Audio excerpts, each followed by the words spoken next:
में मंत्री श्री अशोक सिंघल जी, भारत सरकार के गृह सचिव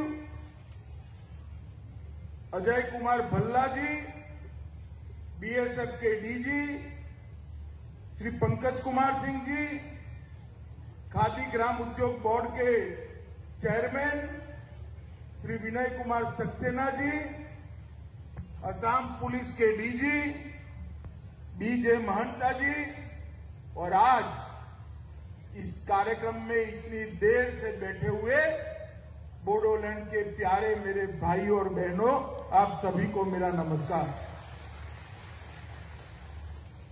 मित्रों, जब जब भी मैं बोडोलैंड आता हूं, यहीं से उत्साह और बहुत प्यार लेकर दिल्ली वापस जाता हूं। मैं जब पहली बार बोडोलैंड के अंदर आया था, तब हमारी सरकार नहीं थी आसाम में। मुझे ठीक याद है, 7 साल पहले आया था। मैं आज वही क्षेत्र में बैठा हूं जहां के युवा हाथ में हथियार लेकर संघर्ष कर रहे, हिंसा की राजनीति चल रही थी। सैकड़ों युवा मारे जा चुके थे। उस वक्त आसाम सरकार के चुनाव के वक्त हमने वादा किया था कि भारतीय जनता पार्टी की सरकार अगर आसाम में बनती है तो आसाम की सीमाओं के बाहर ये आतंकवाद को हम आसाम के बाहर खदेड़कर कदम लेंगे। और मित्रों, आज 7 साल के बाद मैं आया हूं। देश के प्रधानमंत्री नरेंद्र मोदी जी के नेतृत्व में असम के मुख्यमंत्री भाई हेमंत बिस्वा शर्मा जी के अथक प्रयासों के कारण भारत के गृह मंत्रालय ने एक कर आसाम के सारे हथियारी ग्रुपों के साथ समझौता कर आज असम के अंदर शांति की स्थापना करने का काम नरेंद्र मोदी सरकार ने किया है। अकेले असम के अंदर 9,000 से ज्यादा हथियारी ग्रुपों के लोगों ने आत्मसमर्पण कर देश की मुख्य धारा में जुटना पसंद किया है। और इसका सबसे बड़ा अगर कोई उदाहरण है तो बोडोलैंड का समझौता है। इस बोडोलैंड क्षेत्र से ही हमने कहा था एक क्षेत्र गोलियों से मुक्त होगा, आतंकवाद से मुक्त होगा, बम धमाकों से मुक्त होगा। यहां शिक्षा, उद्योग, रोजगारी और खेतीबाड़ी की बात आगे बढ़ाएगी। आज मुझे बड़ा संतोष, इतने कम समय में समझौते की 90% शर्तों को भारत सरकार और असम सरकार ने पूरा कर दिया है। बोडोलैंड के साथ हमने जो वादा किया था वो पूरा कर दिया है। और आजादी के इतिहास के बाद असम आजादी के समय से बना हुआ राज्य है, परंतु आज तक असम के स्पीकर पद पर किसी बोडो युवा का बैठना संभव नहीं हुआ था। आज असम असेंबली का स्पीकर एक बोडोलैंड से गया हुआ मेरा भाई है। पूरा असम और बोडोलैंड उस पर गर्व करता है। मित्रों, आज मैं तामुलपुर आया हूं, तब मैं आपको फिर से एक बार आश्वस्त कराना चाहता हूं कि बोडोलैंड की जनता सामाजिक, सांस्कृतिक, आर्थिक और राजनीतिक रूप से और ज्यादा सशक्त होगी। यहां की भाषा, यहां की संस्कृति और यहां का आर्थिक विकास ये केवल आपका चिंता का विषय नहीं है, भारत सरकार का और असम सरकार का भी चिंता का विषय है। ये बोडोलैंड का सर्वांगीण विकास हो, इसलिए असम सरकार और भारत सरकार मिलकर प्रधानमंत्री जी के नेतृत्व में, हेमंत बिस्वा शर्मा के नेतृत्व में एक एक कदम आगे बढ़ रहा है। और ये निश्चित रूप से तय किए हुए समृद्ध बोडोलैंड के, आत्मनिर्भर बोडोलैंड के लक्ष्य की ओर पहुंचेगा।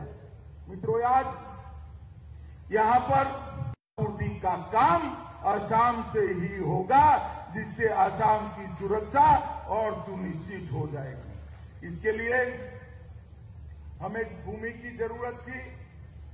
मैं भाई हेमंत विश्व शर्मा का धन्यवाद करना चाहता हूं कि 50 एकड़ भूमि हेमंत विश्व शर्मा और प्रमोद बोरो ने बीएसएफ को दिया है। मैं आज कहकर जाता हूं, यहां पर जल्द से जल्द यहां कामकाज शुरू हो जाएगा और पूरे पूर्वी भारत को सुरक्षित करने में इससे हमें बहुत मदद मिलेगी।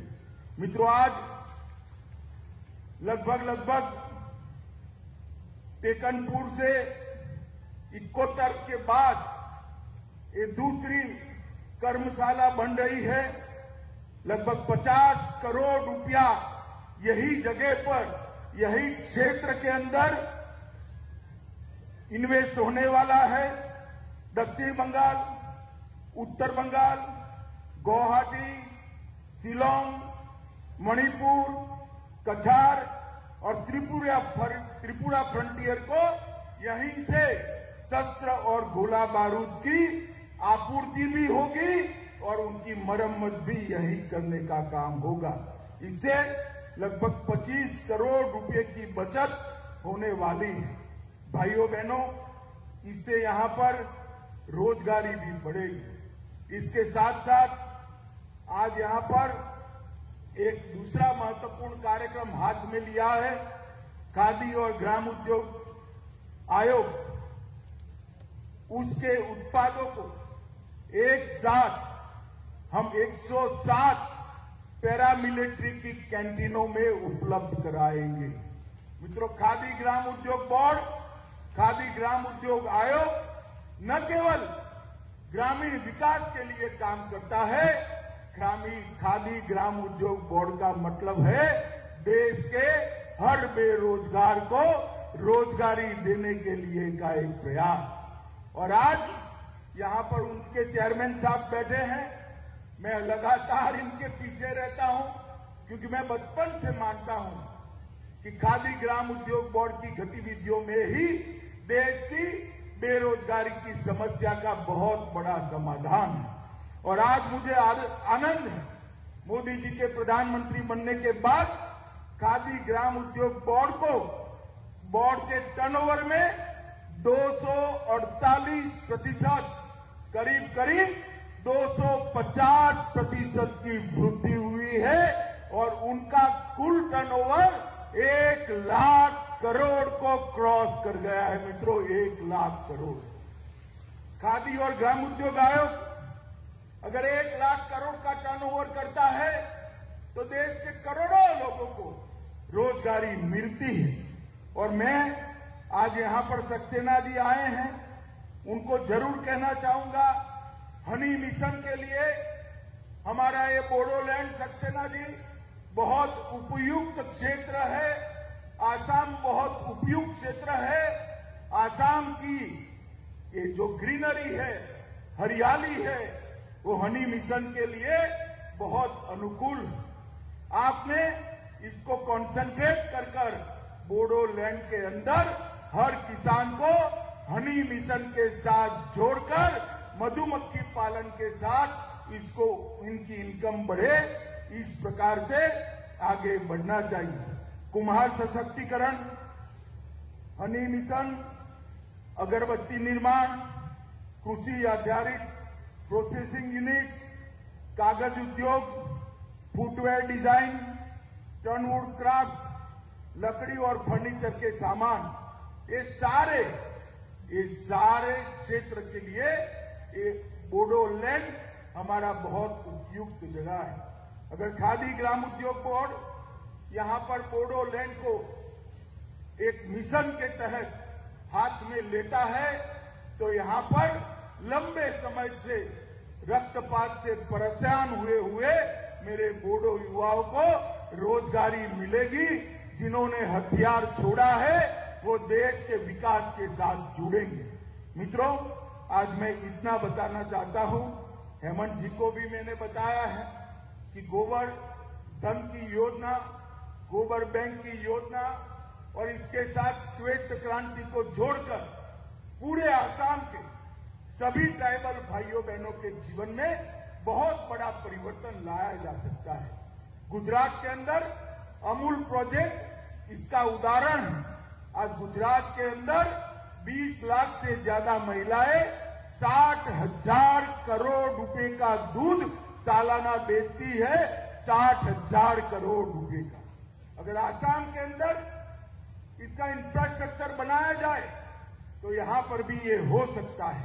केवीआईसी ने भी गोबर से प्राकृतिक पेंट और खाद बनाने की जो योजना की है, इसके लिए ये बहुत उपयुक्त मित्रों, खादी गांधी जी ने दिया हुआ स्वदेशी का मंत्र को चरितार्थ करने वाली गतिविधि और खादी मोदी जी के आत्मनिर्भर भारत के सपनों को सिद्ध करने वाला एक मंत्र है।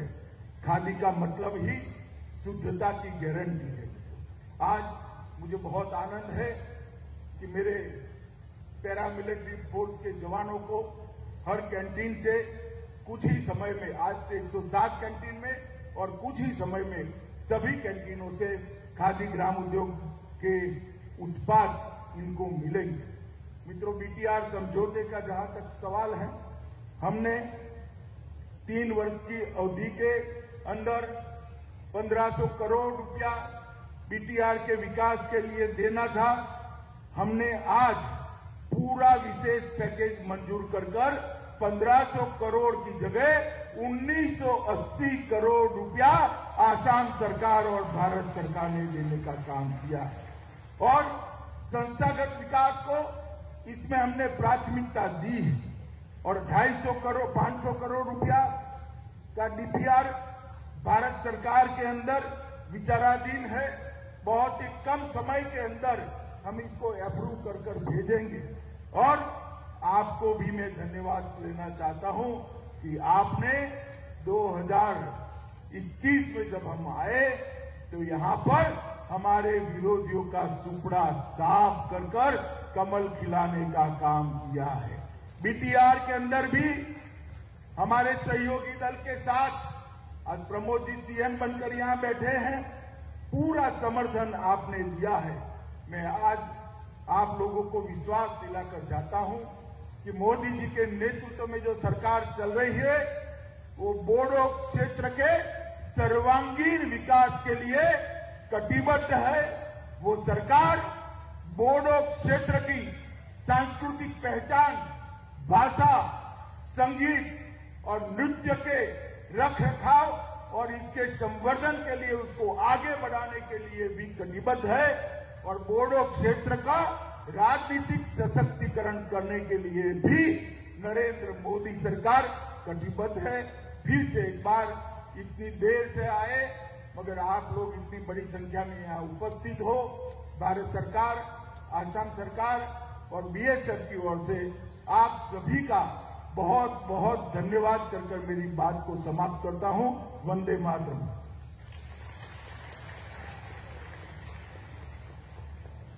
महोदय।